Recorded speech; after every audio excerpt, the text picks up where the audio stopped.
पहला सुख होता है निरोगी काया, अर्थात हमारे शरीर में किसी भी प्रकार का कोई भी रोग नहीं होना चाहिए, कोई बीमारी नहीं होनी चाहिए, कोई कष्ट नहीं होना चाहिए, किसी भी प्रकार की पीड़ा से मुक्त शरीर ही पहला सुख होता है।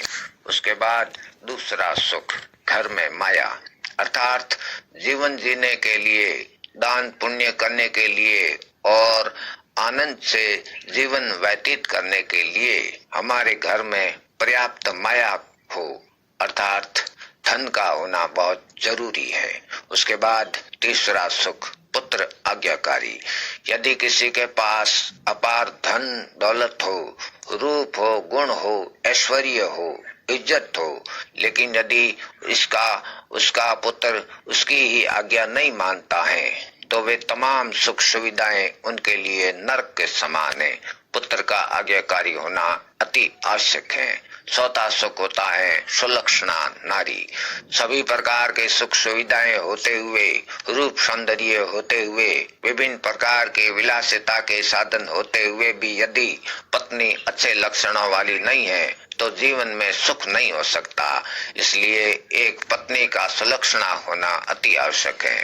पांचवा सुख होता है राज में पाया, अर्थात यदि घर में मुख्य पुरुष के सरकारी नौकरी हो या वो राज्य कार्यों से जुड़ा हुआ हो, राज्य में उसकी आमदनी प्राप्त होती हो तो राज कार्य आसानी से हो जाते हैं।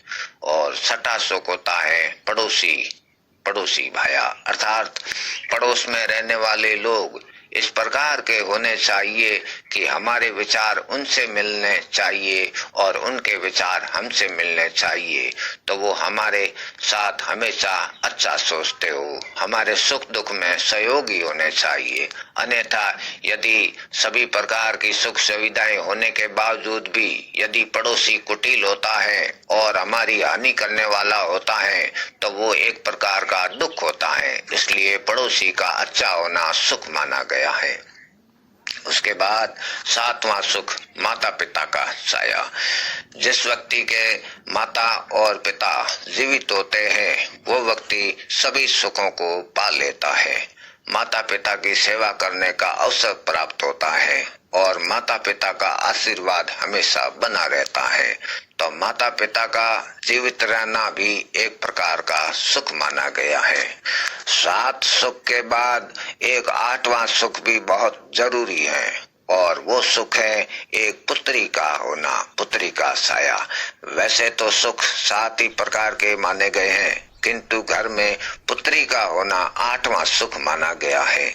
इसलिए घर में यदि पुत्री हो और उपरोक्त सभी सुख उपलब्ध हो तो ये 8 सुख माने गए हैं। जय श्री राम, जय श्री कृष्ण।